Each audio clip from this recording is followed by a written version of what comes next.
Саламатсыздар, урматтуу Стубиспирдел медиа порталынын көрүүчүлөрү, кызматыңыздарда Кайрат Кенжебаев. Жакында эле биз Канат Бекмаматов тууралуу материал чыгардык эле. Ал эми бүгүн болсо биз Октябрь районунун сотундабыз. Бүгүн алдын ала соттук угуу болот.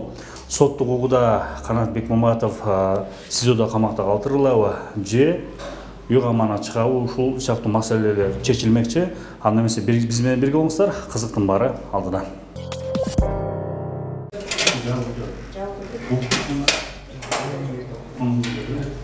Акимович, Иван Акимович, закрытое тоже. Закрытое помещение, вы же знаете. Да, оставим, но это лучше сам скажешь. Судья? Да. Сейчас пока подойдите, потом найдите. Хорошо, сейчас я пропишу.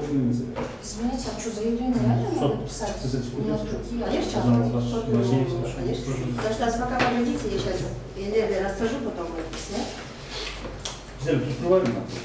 Жоқ, болбойт киргенге, азыр тиги кимди алып келет?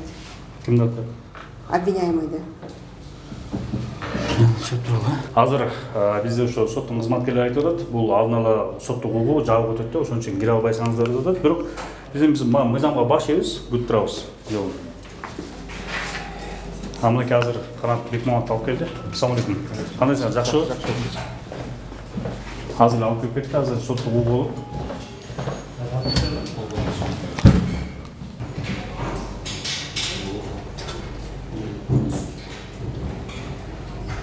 Азыр Канат Бекмаматовдун соту аякталды деп жатат. Азыр жыйынтыгын угабыз. Чогуу баруу чогуу укмакчыбыз жыйынтыгын. Кандай болду, кандай чечим, камакта калтырылдыбы же үй камагына чыктыбы?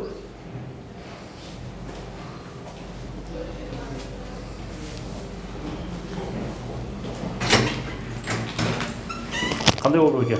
Бүттү, чыктı, бошотулду. Судья кетти, кисек болобу? Сөз салып куттуктайбыз. Бүттү, документация колго түшүп. Комментарий өкмөчү кыска эле. Мисалы, силер ошол инцидент болду да. Инцидент болгону менен биз көрдүк да. Ошону чын эле сиз мушташсыз беле, чында урдусуз беле бар. Эмне болду? Болгон эмес, мушташкан эмес. Мен болгон таксиде болушкан түшкөн, мен словесный конфликт болгон, сөз менен айтылган. Эми жанагы басып тартып алсаңыздар. Бул ким болот?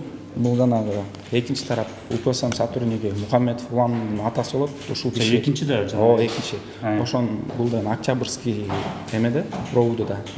Дежурный адвокат экен да, гос адвокат. Райымбекова менен буга чейин тааныш экен.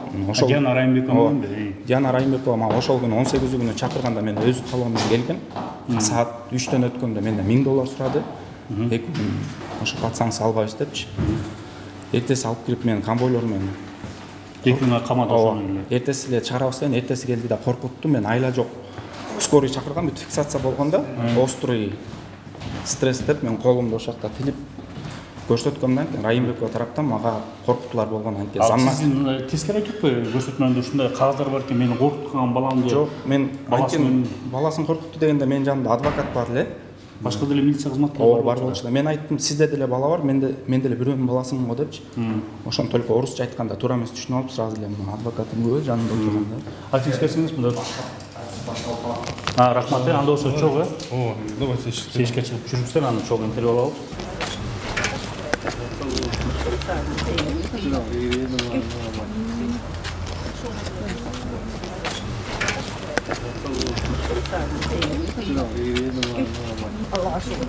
Кандайсыз беке? Assalamu alaikum. Канча күн жаттып алгансыз камакта? Allah razı olsun. Bir ay olуп калды. Бир ай. Соттун туура чечими чыгарды ойлойсуз? Эми азыр Аллага шүгүр, туура болду окшойт. Калганын азыр убактылуу чыгарды эми. Калганда сот процесстер болот. Сот процесстер болот да. Силерге чоң рахмат ушу. Allah razı olsun эми. Рахмат, ийгилик болсун. Кыргызстанда биз ишенебиз. Соттор иштейт, ишенесизби? Баары эле баа жамандай өтүп турат. Мен ишенбей аткам эми, Аллага шүгүр иштендик да. Сот иштейт, алетүл бар экен деп. Бар экен депчи. Эми дагы толук бүтө элек да мындан кийинкисинде көрөбүз да эми. Аны адилет чечиши чечсе. Азыр үй камагына чыкты. Үй камагына чыкты. Эми жанакылар жазасын алып, сотрудниктер кылган кылмышын ошолор жазаланса анан кийин толукканда дешенебиз да. Сен Кудай калсын. Эми адвокаттардан суроо берсек кандай болду? Нуракен кандай болду? Кез жана топоспу? Бул чечимди мына чыгарды. Азыр ошо түшүндүрүп кетсеңиз, үй камагына эле чыкты, эмне болду? Мындан кийин соттук процесстер уланат да, түшкөнүбүз боюнча.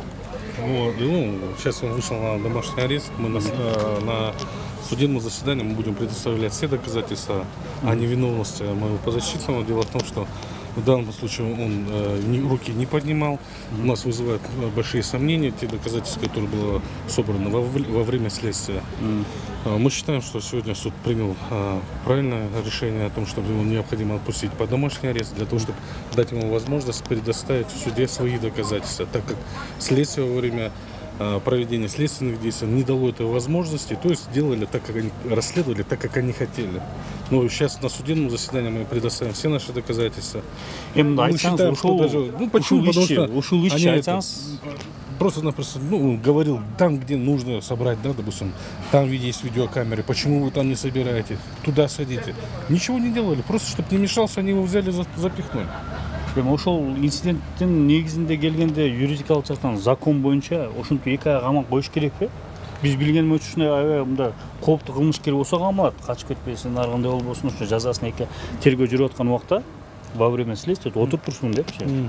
Анан бунун кылган биякта необходимость боло элек да, вообще такыр боло элек. То, что его так как, не знаю, преступника, как террориста туда загнать.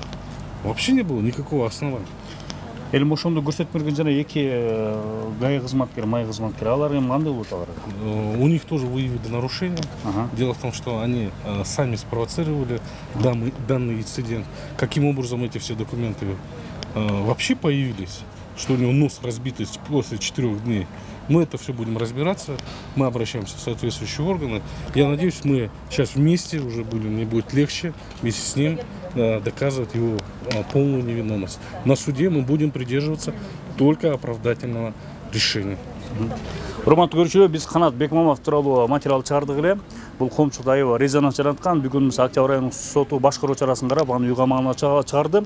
Мындан кийинки соттук процесстерде биз тыкыр чагылдырып бергенге аракет кылмакчыбыз. Кийинки берүүдөн көрүшкөнчө саламат болуңуздар.